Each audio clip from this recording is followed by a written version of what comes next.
Alors l'IES est une structure, une coopérative aujourd'hui qui va fêter ses 20 ans et qui est un capital risqueur pour des petites entreprises, c'est-à-dire que nous investissons en finançant les capitaux propres de ces petites structures. L'originalité, c'est que cette structure elle vit avec des bénévoles et avec des salariés qui assurent le fonctionnement au quotidien de cette structure. Et notre particularité, c'est que les fonds ainsi collectés proviennent d'une épargne citoyenne. Voilà, je dirais en quelques mots, c'est ça IES aujourd'hui. Je dirais d'un côté, on a ce qu'on appelle une économie conventionnelle qui est effectivement dans un système, en général, dans un système capitalistique. Là, effectivement, l'économie sociale et solidaire, les deux mots importants, c'est social et solidaire.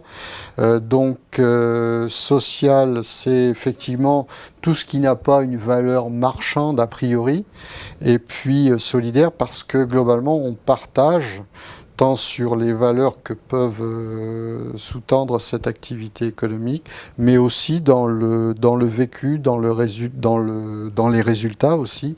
Alors certains diront ça peut être plus social que solidaire ou plus solidaire que social.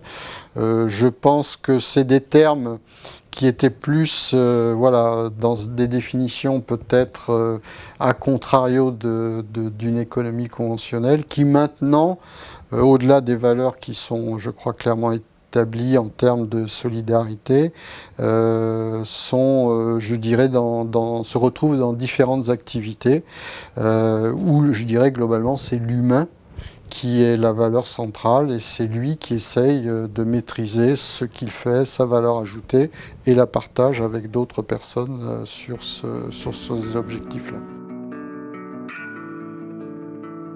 Dans l'esprit, c'était un peu ça. La seule différence, c'est qu'aujourd'hui, les financements participatifs ou les crowdfunding sont plus sur des projets précis et ciblés, alors que nous, c'est plutôt un portefeuille. Donc, c'est-à-dire qu'on nous donne une somme d'argent, et cet argent sert à des projets qui se présentent à nous. Donc, il n'y a pas une présélection, je dirais, par le financeur du projet. Il nous fait confiance, je dirais, pour les sélectionner.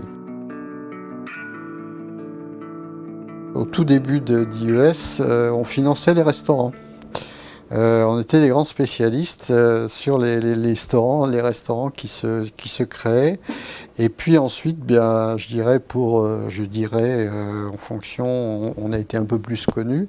Et donc, on a eu des activités essentiellement de commerce, d'alimentation. Ça a été la deuxième, je dirais, grande famille.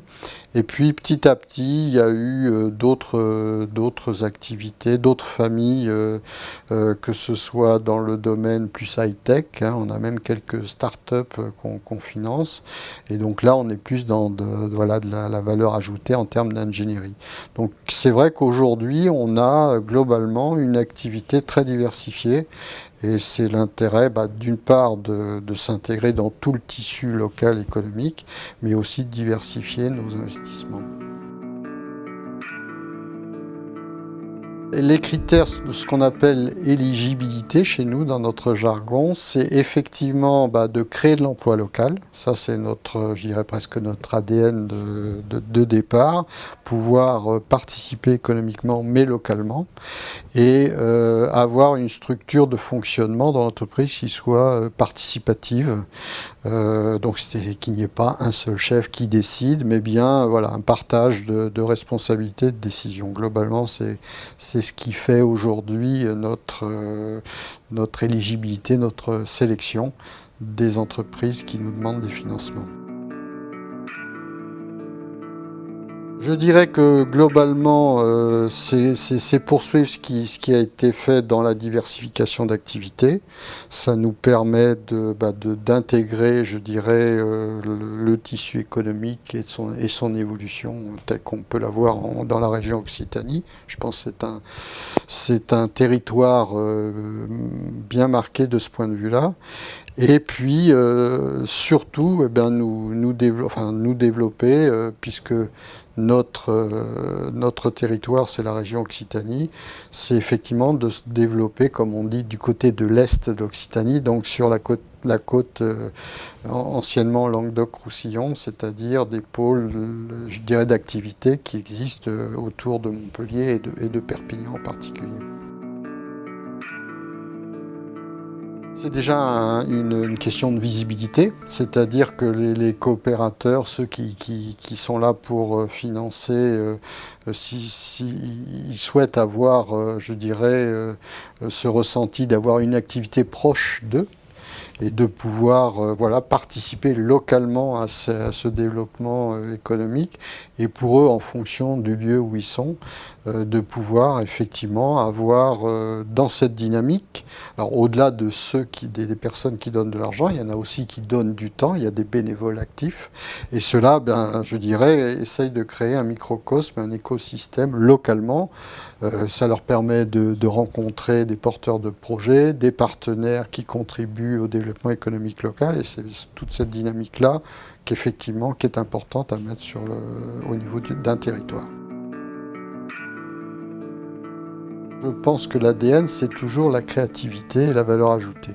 Je pense que moi, je suis toujours agréablement surpris des projets que nous finançons, parce qu'il y a de la créativité, il y a de la nouveauté, et il y a des niches, je dirais, pour ces entreprises. Après, c'est un problème de développement économique, mais je crois qu'il faut garder voilà, cette créativité.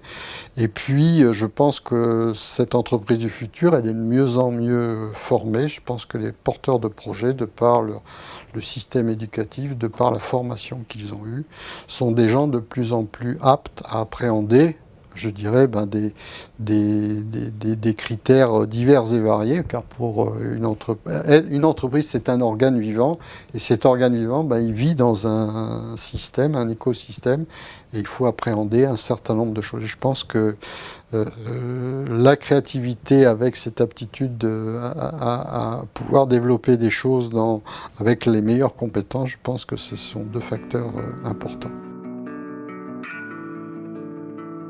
Alors oui, je pense que cette tendance est un peu une tendance lourde, même si elle progresse lentement, parce que je pense que les gens ont besoin de s'approprier un peu une connaissance économique, ce qui n'est pas forcément une priorité pour les gens. Voilà.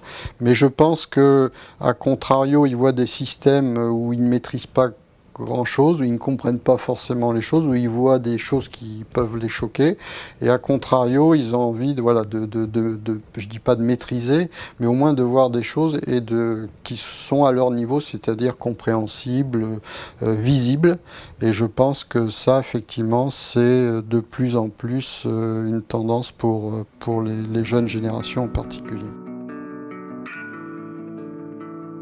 Alors c'est très simple, effectivement, il peut souscrire à minima 76 €, c'est la valeur d'une part, il peut en souscrire plusieurs bien évidemment, et cet argent est investi à 100% dans l'entreprise, puisque aujourd'hui notre modèle économique nous permet de ne pas ponctionner des frais de commission ou de fonctionnement, et donc ces 76 € sont investis dans une partie d'un projet local.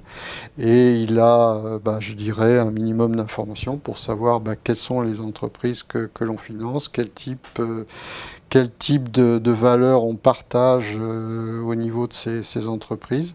Donc c'est très facile, et il suffit de s'intéresser à la chose. Je pense que les gens s'approprient un peu plus le développement économique local. Je pense qu'ils y seront plus sensibles. Donc je pense j'espère en tout cas, une participation plus nombreuse de coopérateurs, et puis des petites, au moins au démarrage, des petites structures qui ont de la valeur ajoutée, qui peuvent se développer localement sur la région Occitanie.